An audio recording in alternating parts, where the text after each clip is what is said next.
Can I borrow a pencil? An option. Do you have a pen that I could borrow? No? Really weird. Come on. It's really it's a weird. plumber joke. No? It's uncomfortable. We'll edit that out. The beauty of editing. Probably not. We're going to keep that in there. Hi, I'm Cristina Cote with the Chef's Connection, and this is Coffee Talk with Scott Conant. We're here having an espresso at his awesome Soho. What would you call this? This is my office. This is your office. This is my a office. sweet office. It's where the cool people hang out. This is where all the cool people hang out. And Scott, you're a very multi-talented guy. He's a chef. The rumor I spread. I'm going to list your credits if you don't mind. Just get ready. I'll shut also, up. creator of Scarpetto. It's an awesome restaurant. Not chain, but you have many locations. I have a few, yeah. A few locations. We're going to talk about that. You're also an author, judge on Chopped, husband, father. Yes. What's your astrological sign? Let's just... Pisces, Aquarius, cusp. Nice. Yes. Are you conflicted? Yeah. Are you kind of...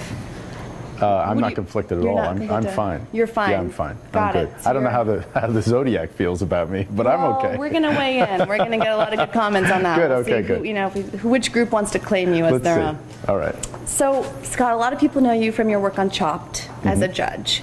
Would you say that you're... I'm nicer than they make me look. Well, I was going to ask I just want to say that. Are you the Simon Cowell of the group? I wouldn't say that that's the guy. I don't know. I don't, you know, all I know is that Simon Cowell has he's like a new father with his ex-best friend's wife. There you go. Therefore, I am not a Simon Cowell. Okay, so we're not going to go there. But you're saying, you know, so you seem like a very nice guy. You know what? My goal on that show is very simple. Just to be able to help people with their creative ideas and kind of help streamline the thought process. And I try to be open, and I try to be understanding, and I try to nudge, and I try to be a voice of reason sometimes. But also, you know, some people get a little sassy because they don't like to hear, sometimes the comments are positive and sometimes they're negative. And if people don't like to hear the negative, I won't say anything. But if they get sassy, you put them in your place, their place. You show them who's boss. I get sassy back.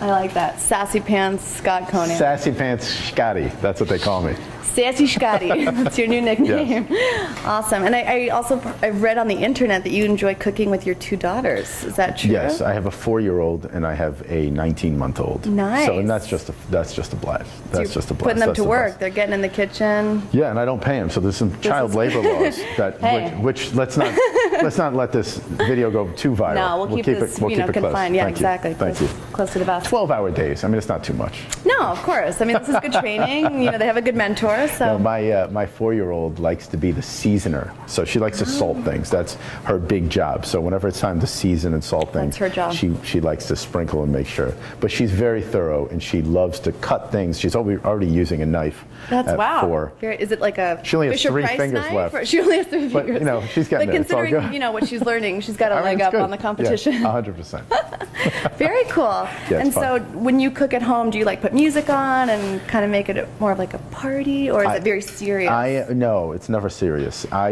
am not a dance party You're not. guy, but I do love listening to music. So I listen to a lot of Dylan and stuff like that. Oh. And my daughter watches Scooby-Doo. She's a big Scooby-Doo fan. Who isn't? You know, I have to tell you, I think it's awesome because, you know, you don't have kids, you don't know anything about this, but there's this whole different thing of like parents who love kids shows. Right. And I happen to be, you know, I grew up in the 70s and 80s, so the early 70s, really the 70s, I was born in the early 70s. So the point is that I used to love watching Scooby-Doo, so it's really cool to watch these old shows that are kind of updated and all that stuff, and I'm happy that my daughter likes the old school stuff. That's good. Because some of the new school stuff, like Caillou, for example. I don't know Caillou.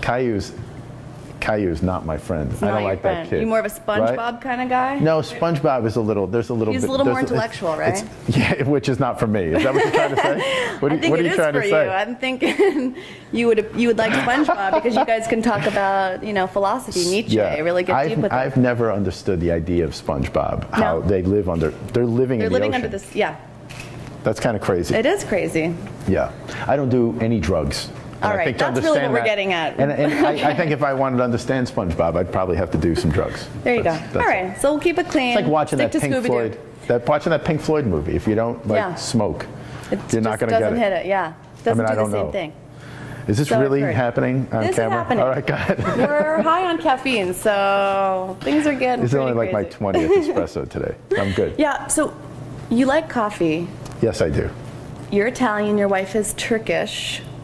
I'm from coffee? Connecticut. But your family's So Italian. my mother's family is Italian. My yeah. mother's family's Italian too, so Good. this is good. But Italian coffee or Turkish coffee? Oh, What do you like better? So if you look, I mean, you could see that espresso machine that I have. I don't know if you want to get a shot of that. Not that I'm going to tell you what to do, but that's like a major league espresso machine Yeah, that we have that's in the hardcore. office. Is that Italian? That's Straight up? Italian, yeah, straight up. Italian? We use Ili Cafe, and that's you just had an espresso. It's that's delicious. You've been milking that. I've been milking it. By the I'm way. trying to, savor it. Savor it. There's sip it. more where that came Okay, from. It's that's a true. giant machine. You gotta kick that thing back and. Yeah. Do you But ever yeah, read? so never Turkish. You don't like Turkish coffee? I like it. That's it's so nice, thick. but it's there's a lot of it's just not my thing. It's different. It's not Different my thing. consistency. If I'm in Turkey, I'd rather drink tea. Okay. Out of those pretty cute little glasses? Yes, I don't have any here. You don't? The I was apple going to tea. ask because you have all these cool drawers. I was thinking you might have Turkish We're not going tea to talk about glasses. my drawers on air. Okay. Sorry, that's inappropriate. We're going to keep it clean for the Chef's Connection. So I just started working with a new website called Chideo. Oh. And Chideo is great because there's a lot of celebrities and athletes and chefs that are involved with this. And you can basically go on and you buy a video and the money goes towards the particular charity that the chef or athlete or celebrity represents. Cool. So I do it with exploited and missing children, which I think is a very great cause, especially being a father. Yeah. Suddenly your fears in life change when you have children. You'll see this imagine. someday. Yeah. And like I said, it's a wonderful cause, and the website is really great. So you can go on, you pay a very small fee Yes. to watch a video, Okay. And that money goes to charities. That's a great idea. So It's a great idea, you're part yeah. of the videos? You're Yes. what kind of videos can we see? We'll have to check out this website. there's one where I actually introduce this kitchen, as a matter of fact. Nice. So we're getting a sneak peek. You're getting a little sneak peek. Oh, okay. So you're There's introducing no this fee kitchen? attached to this, so Well, send your money to Send your money to Chideo. to missing exploited children. Okay. Missing children. All of it. Just send it all. Send all your money there. Yeah, all of it. Every last penny of it. I've done a cooking stuff, and I'm doing more. So we're going to continually add to that. So if people have questions, if they have comments or concerns, Cool. they can address those things. Some of this equipment has a mind of its own. A lot of beeping. It's very a lot of automated. beeping and stuff. Nice. But if people have any questions, if there's things that they'd like to see me do or talk about, you can go on Chideo, post some questions, Cool. and we'll address them in the various videos. That's a great idea. It's a great to use idea. your yeah. influence to do something great and help. Yeah. So far, 2 people who've bought videos. Well. Me and my mom. For your restaurant Scarpetto, right, which means little shoe? Scarpetta. Scarpetta. Yeah. Oh, Scarpetta. I'm So sorry. it means little shoe, but Yeah. it's when you grab a piece of bread Yeah. and sop up what's on the plate. Got it. Say fare la scarpetta. It's good. To Fare. make Fare. Yeah. I know. I Yeah, studied clearly. in Rome, so Yeah, I know I can un hear po' that. Italiano. I speak a little bit. Yeah. So you make the soup, right? You should stop that right now.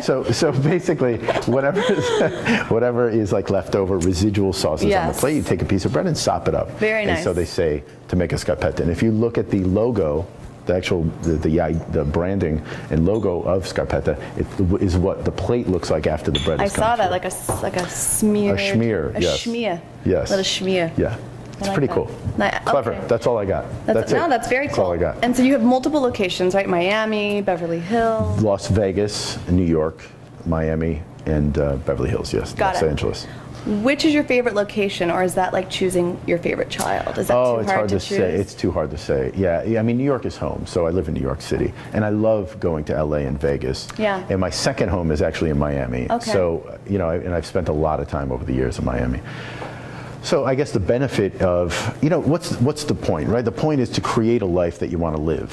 So I enjoy spending a lot of time in those cities. Yeah. So that's the intention, to just spend more time in those places. And fortunately, I have a business that can allow me to do so. That's very cool. Yeah. So when you were little, did you have an idea of what you wanted to create? I know you were going to go into, to be a plumber, and that didn't work out, and now done you're your a research. chef, and Google is You've a done great your research. resource. So yeah, when I went to a vocational school in Waterbury, Connecticut, where I'm from, Cool. and I couldn't get into the plumbing program. So as a second choice, I chose culinary arts. And it's funny how life kind of gets in the way sometimes. And it was so disappointed, and I was so upset at the time when I couldn't get into that plumbing program. Right. And it's just serendipitous, obviously, that now it turns out I can't stand physical labor. Yeah. But I do like to wear my pants like that. Is there like a defining moment of your life or something that happened that, your aha moment? What was your aha moment?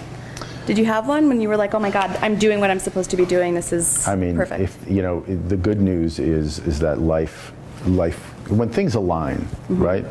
I think you have those moments repeatedly. And nothing is ever smooth, and nothing is ever the way you see it in your mind's eye. There's that famous little cartoon, which is like, your idea of success, this path to success is straight, but then, in reality, it's like all over the place. And that's, and I've found that repeatedly. So I've never found that aha moment, although there was my first review in the New York Times. Ruth Reichel wrote about it, I think it was 1997, maybe 98. Early 98, she wrote the first time I had been like in print in the New York Times, and I remember thinking to myself, this is really good. Like, I think she got the approach, she got the idea, and this. Cool. So that was kind of like, okay, all right, I'm not crazy for thinking about things the way I am, which is nice. Very cool. Yeah, it's good. Because you had also gone to Germany, right, to study pastry and... I went to Germany to be closer to Italy, essentially. So I worked at a great hotel, the Hotel Bayerischer, which is a well-known hotel in Munich. Okay. And then I would just steal away all the time to Italy as much as I could. Where would you go in Italy? Was that just to get inspiration? I would go everywhere, yeah. I'd take trains to Bologna, I'd go a little farther south, I'd go to Rome, Florence, all the Venice, all the necessary places you have to go, and then take a car sometimes and just drive. And that was great. Those were very formative and inspiring years. Very cool. Is there a specific meal or experience or ingredient that you discovered during that time that still influences you? No, I wouldn't say that it was a discovery of ingredients or products or anything other than it was just a confirmation in my belief of the soulful aspects of Italian cuisine. Very cool. If that makes sense. Yeah, definitely. Yeah. So in terms of this idea of like breaking bread, and I think the Italians do it so well, right? Like everyone comes together and they share a meal. Is that what your restaurants and what your mission is, to bring people together to enjoy this part of life? I think, appreciation and enjoyment is clearly very important, right? And in savoring things all the way down to this very last drop, clearly also an important aspect of things. But also, I think that for me, it makes sense, the sense of familial, obviously that's evolved over time, having a family now and things like that.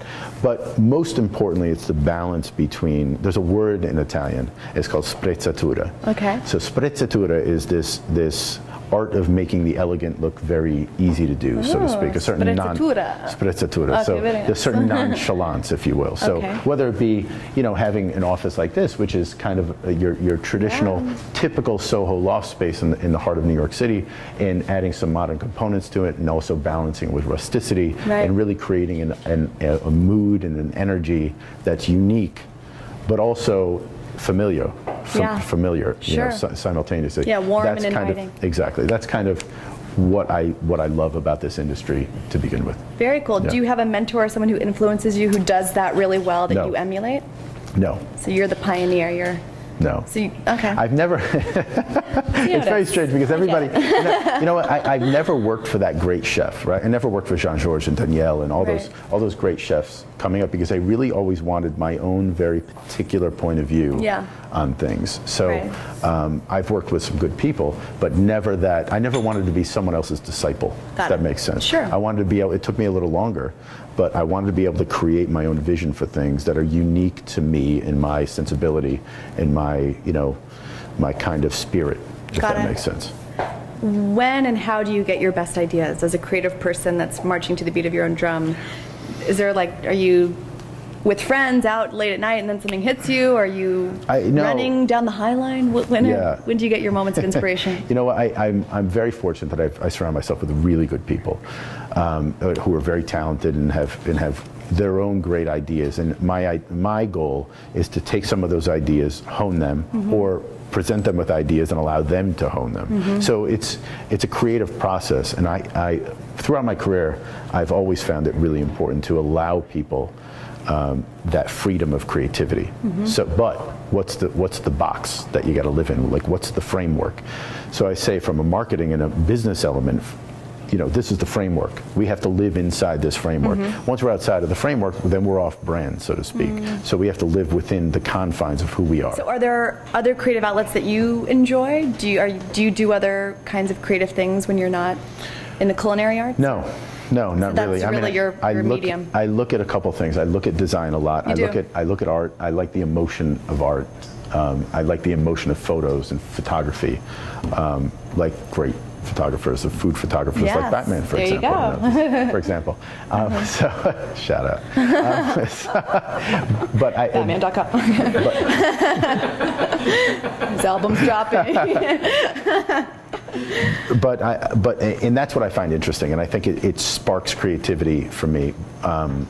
But yeah, I'm not one of those guys who needs to go to the MoMA and like feel inspired or like drop acid and try to figure it out. That's not my thing. Got it. We always like asking chefs sort of a segment we've called Confessions in the Kitchen. So, Scott, what are the craziest, most... I mean, we are you not can define having crazy. this conversation on camera. Confessions in the kitchen. Like, did someone ever prank you or chopped onions? Something, I know I'm not supposed to say that, but I'm just going to test you. Chopped onions. Go. Tell us something. It's hard to say on the spot. The restaurant business in general has evolved so much from when I started cooking. In the professionalism, fortunately, as well, has been one of the things that has evolved. So the things that used to happen in the kitchen do not happen anymore. So all kinds of crazy stuff would go on. Like what? Can you give us a taste of? Oh, geez. So my first job, it was kind of a crazy place, and the dishwashers would run downstairs and they would smoke crack. Okay. No joke. These guys were like, this was real. These guys were like crack smokers, and a couple of them aren't even. It's like not even funny. They're not even around anymore. Wow. But some of them were like. Some of these guys were like, serious. Crackheads. Like crackheads. Like it was a problem. It was an issue. And all kinds of stuff would go on in this place. The chef was probably, I would say by 11 a.m. he was already hammered. He was drinking Bacardi and Coke, literally. The small bar glasses, and then that are like highballs. Wow. It was on the rocks, Bacardi to the top, a splash of Coke, so that the owners, if they ever walked through, they thought he was drinking Coca-Cola. So do you have any deep, dark secrets that you can share with us? I can lick my eyebrows. Wow. Can we see that? While you sing Willie Nelson. Kidding. I can't. Can we? It's hard to sing Willie Nelson with you.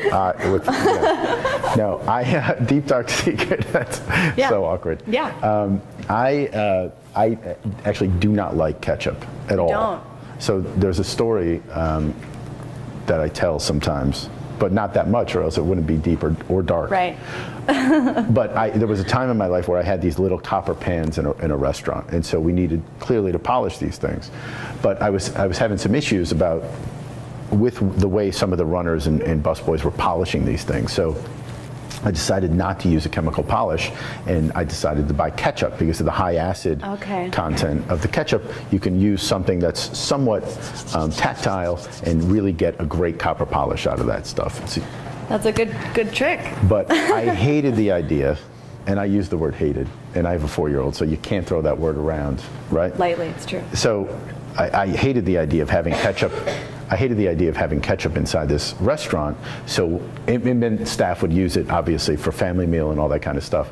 And I didn't want to, I don't feel like I have to, if people want those kind of condiments, I don't feel like I have to pay for them. Like, if you want ketchup, go buy ketchup. I'm not going to pay for it for you. I know it kind of sounds. Heinz is like one of our sponsors. I know it sounds like kind of like. I'm sorry, you asked for the thing. This is deep, dark secrets. Let's continue, sir. So this is neither deep nor dark, but clearly shows that I'm a little bit of a dick sometimes. So I was like, I will not have ketchup and pay for it inside this restaurant. If you guys want ketchup, go buy ketchup. And when you store that little copper pot polisher, when you store it, hold that thought. When you store that little polishing stuff in this place, it has to be in a container. It has to be labeled copper pot polish. Oh, there you go. It cannot be labeled ketchup. with a K or a C for that matter. Okay, that's so true. I was very like adamant about that, and people thought it was crazy, but I'm like, I will not pay for your ketchup habits. I won't do it. Is that still the case in all your restaurants? We don't have ketchup in the restaurants. You know, and do your kids like ketchup? Unfortunately, if it's in the refrigerator, it's not mine. In terms of the future, what's next on your list? In the next few years, not your legacy. I mean, you've got many years ahead. Is there anything we can look forward to that is coming up? Do you want to help me out with this? I mean, I have no idea how to answer this. No, you know what? I just want to create great restaurants and create really nice places for people to spend time and enjoy themselves. That's it. That's all I got. That sounds great. Yeah.